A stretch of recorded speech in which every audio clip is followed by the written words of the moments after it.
All right, you guys, it is a brand new month, and we have already jumped right into this month, and we've been busy, so we haven't gotten to this, and I apologize, but every month we're trying to do a hot games of the month and titles that we are very much looking forward to. I don't have every single game that's going to be released in August, but I've got a bunch of them. One of them is the brand new WarioWare Gold, which is out already for the 3DS, and I absolutely love the WarioWare franchise. It's a bunch of micro games, and you try to do the best that you can with all of the time limits that you have, and you're tapping on the screen and doing all of these crazy just wonderfully animated little bits. You're trying to sort of deal with all of this challenge that Nintendo keeps throwing at you. It's insane, and I love the franchise, so I'm dying to play it on the 3DS, so hopefully I'll get that and review that for you very soon. Another game which I checked out at E3, comes out, and I'm so excited for, is Overcooked 2. It's out already.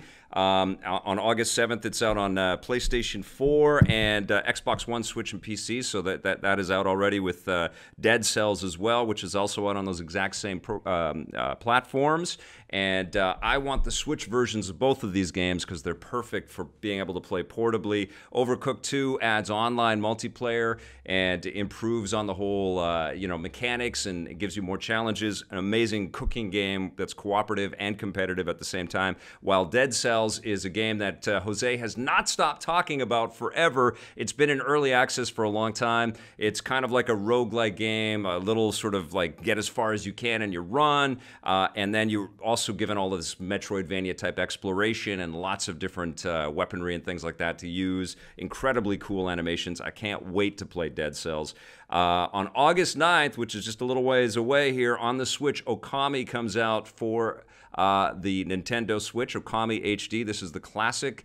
What platform did this first come out on? I know it's been on everything. Was it the GameCube? It came out on the GameCube. It came out on the Wii. It came out on the PlayStation 2. I've got the HD version on the PlayStation 4. But one of the cool things is that you can paint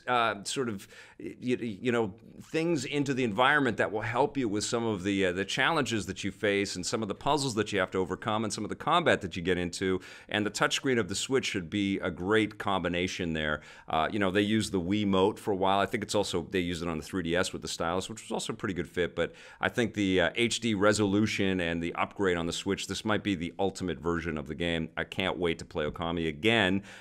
Same goes for Monster Hunter World, which comes to the PC finally on August 9th.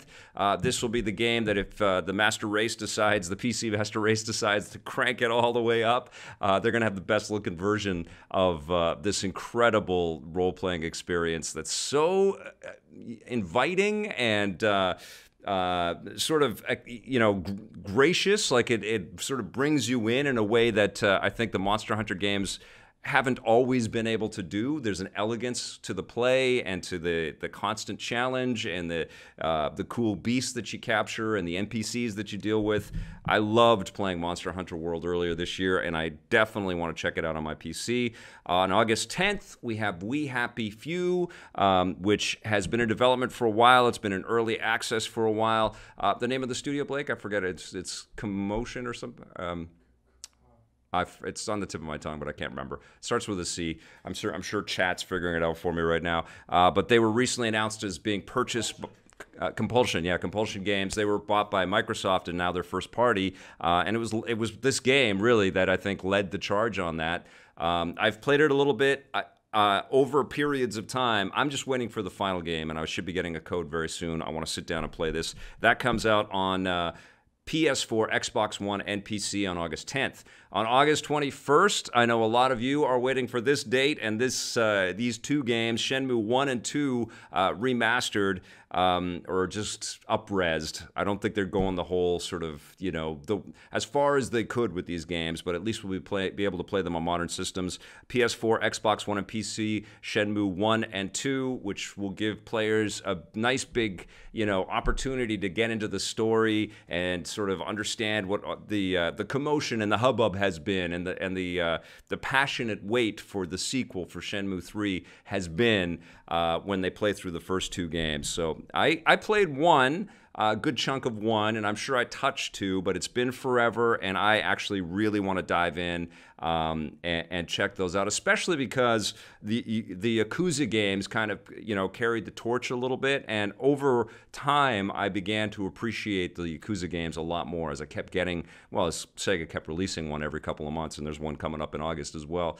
I kept playing them, and I'm like, yeah, these are really cool. They're very unique. They're not what you think, first off, and then they kind of unravel and become these wonderful and kind of strange escapes for you. And I think the Shenmue games kind of qualify for that. Little Dragon's Cafe comes out on August 24th, and this is from some of the same people that brought us the Harvest Moon games. Big head characters, cutesy. It's character-based. It's not really about conflict and combat so much as relationships and building, like a cafe and working with your teammates and stuff inside the game. It looks like it's going to be a lot of fun and filled with some rich storytelling and some good humor, and probably one that I'll play with my daughter, which I'm looking forward to. On August 28th, towards the end of the month, we start to get some really big releases. Monster Hunter Generations Ultimate, which was a 3DS game, is now getting up-resed and ported to the Switch. The Ultimate means that all of the added content that was put into Generations is going to be thrown into the Ultimate version. It's going to be a graphical, absolute graphical upgrade. I don't know if it's going to be anywhere near it isn't anywhere near the look of Monster Hunter World, but it's still going to be a very slick-looking game. And it was meant for portable systems, so I'm really excited to see how it plays and how the mechanics are on the Switch. And hopefully there was some learning with Monster Hunter World and some finessing that may have been applied to Generations. Although when I played Generations on the 3DS, I did find it pretty easy to get into. I mean, those games get better and better every time they go for it. Yakuza Kiwami 2 is the Yakuza 2 game, which has been upgraded and up-res for the PlayStation 4. Sega is going to bring all of the old classic Yakuza games to the PlayStation 4, so you can get them in, one Godfather-esque box set and get the whole damn deal. This game is loaded with mini-games and great characters and memorable moments, and it should be a ton of fun. We played it a little bit at pre-E3, and I enjoyed my time in there. They're crazy. They're so strange, but they're so cool, Like, it's just a great...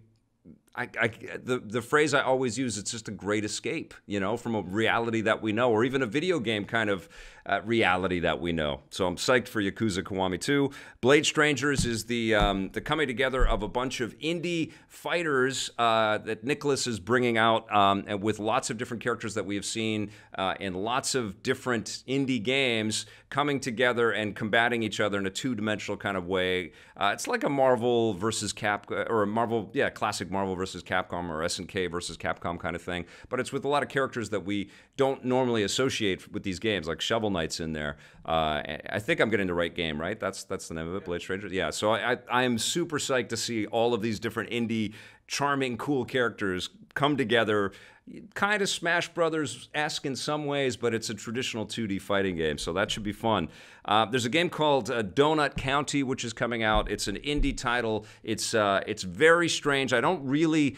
I played this in various indie events that I've been to. I remember just being enthralled by the art style and the animation and the sense of fun with it, but it has a